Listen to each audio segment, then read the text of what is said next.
doing the dance, the Carl dance, doing the dance. I'm Culture of Truth.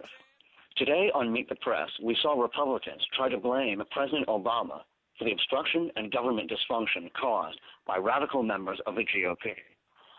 Host David Gregory asked Virginia Governor Bob McDonnell if, quote, the Republicans actually have been diabolically successful in blaming all dysfunction in the government on the president and basically saying no to effectively everything. What are the consequences of inaction by the federal government to do something to jumpstart hiring? McDonnell didn't deny that Republicans have been saying no to everything and causing dysfunction in government, but said, I think that's a lack of leadership. He said governors like himself and guest Deval Patrick, quote, can't do what the president's doing, which is blaming the House, blaming the Tea Party, calling the American people soft. I'd say we need stronger leadership. That's what's wrong. Later, when the panel was discussing Obama's jobs bill, E.J. Dionne observed that Obama needed to hold Republicans accountable for blocking his plan. He said, quote, it's not some vague, this can't get done. There's a very specific obstacle. Harry Truman did a good job in 1948 at identifying the obstacle as Republicans, and that's what Obama has to do. To which Peggy Noonan simply said, a leader leads. A leader leads. She said Obama's problem is that he has not made Republicans afraid of him or want to follow him. She said, it's never an excuse that washes to say, oh, the other team, the other party are bad guys.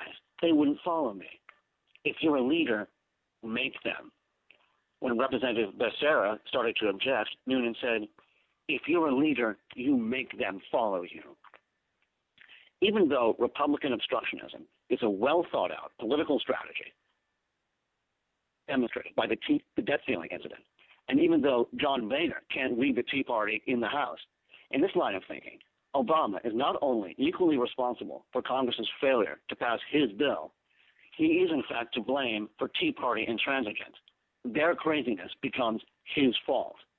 Therefore, Obama can't, quote, blame the Tea Party, even if they are bad guys. If they act insane, it's because he has failed to lead.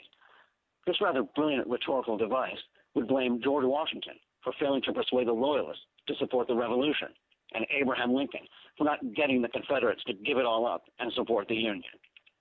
Jay, this is taking he said, she said, and both sides do it journalism to its logical, totally irrational conclusion. The Tea Party obstructionists are not just hoping to prevent a recovery so people will blame the president, or trying to make government fail so people will turn against government.